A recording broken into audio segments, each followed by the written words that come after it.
YS centric గా AP రాజకీయాలు హీటెక్కాయా? అటు వైఎస్ఆర్సీపీ ఇటు ఏపీ కాంగ్రెస్ పోటాపోటీగా వైఎస్ జయంతి వేడుక నిర్వహించడం దేనికి సంకేతం? ఏపీ రాజకీయాల్లో పునర్వైభవం కోసం కాంగ్రెస్ పార్టీ వ్యూహం రచిస్తోందా? అందులో భాగంగానే వైఎస్ జయంతి వేడుకల నిర్వహణ. ఏపీలో కూటమి ప్రభుత్వానికి ధీటుగా ఎదిగేందుకు కాంగ్రెస్ వ్యూహం ఏంటి? వాటిని వైసీపీ ఎలా తిప్పికొడుతోంది? Watch this.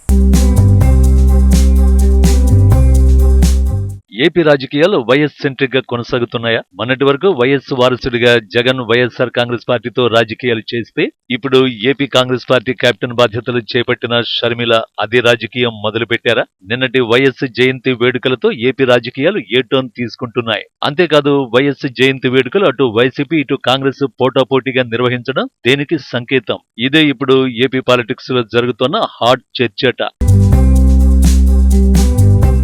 వైఎస్ఆర్ 75వ జయంతి సందర్భంగా తెలుగు రాష్ట్రాల్లో కాంగ్రెస్ వైఎస్ఆర్ కాంగ్రెస్ పార్టీ శ్రేణులు సంబరాలు ఘనంగా నిర్వహించారు. అటు ఏపీలో మాజీ సీఎం వైఎస్ జగన్ తన తండ్రి సమాధి వద్ద నివాళులు అర్పించారు. అలాగే కాంగ్రెస్ పార్టీ రాష్ట్ర అధ్యక్షురాలు వైఎస్ షర్మిల కూడా నివాళి అర్పించారు. ఆమెతో పాటు కాంగ్రెస్ సీనియర్ లీడర్లు కూడా పాల్గొన్నారు. ఇక తెలంగాణలోనూ వైఎస్ఆర్ 75వ జయంతి సంబరాలు ఘనంగా అధికారికంగా జరిగాయి. అయితే షర్మిల మంగళగిరిలో ఏర్పాటు చేసిన వైఎస్ జయంతి ప్రత్యేక కార్యక్రమానికి తెలంగాణ నుంచి CM Revanth Reddy, deputy CM Bhatti Vikramarka, Telangana మంత్రులు పొంగులేటి, కొండా సురేఖ, శ్రీధర్ బాబుతో పాటు ఉండవల్లి, కేవీపీ, ఇతర నేతలు హాజరయ్యారు. అయితే రాష్ట్ర విభజన తర్వాత ఏపీలో కనుమరుగైన కాంగ్రెస్ పార్టీకి పునరుజ్జీవం పోసేందుకు షర్మిల ఈ కార్యక్రమాన్ని ఉపయోగించుకున్నారన్న ప్రచారం అయితే వినిపిస్తోంది. దీనికి తోడు కాంగ్రెస్ అధిష్టానం ఏపీలో కాంగ్రెస్ పార్టీకి పూర్వ వైభవం తీసుకొచ్చి సౌత్ ఇండియాలో అటు ఏపీ ఇటు తెలంగాణ, కర్ణాటకలో తమ సత్తా చూపేందుకు ప్రయత్నాలు చేస్తోంది. దీనికి ఊతమిచ్చేలా కాంగ్రెస్ అగ్రనేత ఎంపీ రాహుల్ గాంధీ తన ఎక్స్ ఖాతాలో సంచలన ట్వీట్ చేశారు. తనకు వైఎస్ఆర్ స్ఫూర్తి అని ట్వీట్ చేశారు. ఆయన ఆశయాలను వైఎస్ షర్మిల నెరవేర్చగలరని ధీమాను వ్యక్తం చేశారు. అదే క్రమంలో సోనియా గాంధీ కూడా వైఎస్ రాజశేఖర రెడ్డిని తలుచుకున్నట్టు పార్టీ నేతలు చెబుతున్నారు. అలాంటి పటిష్టమైన నాయకత్వ లక్షణాలు కలిగిన కుటుంబం నుంచి వచ్చిన వైఎస్ షర్మిలైతేనే ఏపీలో రాణించగలరని హస్తం హైకమాండ్ నేతలు ఏకాభిప్రాయానికి వచ్చినట్టు తెలుస్తోంది. అందులో భాగంగానే నిన్నటి భేటీకి ఏపీ రాజధాని అమరావతి ప్రాంతంలోని మంగళగిరి వేదిక అయింది. ఇప్పటికే దేశంలో ఎన్డీఏ సర్కారు కొలువు తీరినప్పటికీ ఇండియా కూటమి కూడా దీటైన సీట్లతో గట్టి పోటీ ఇచ్చింది. మొన్న జరిగిన సాధారణ ఎన్నికల్లో బీజేపీకి గట్టి పోటీ ఇచ్చింది కాంగ్రెస్. దేశంలో ప్రతిపక్ష పాత్రను పోషిస్తోంది. ఇక ఏపీ విషయానికొస్తే టీడీపీ, జనసేన, బీజేపీ కూటమి అధికారంలోకి వచ్చింది.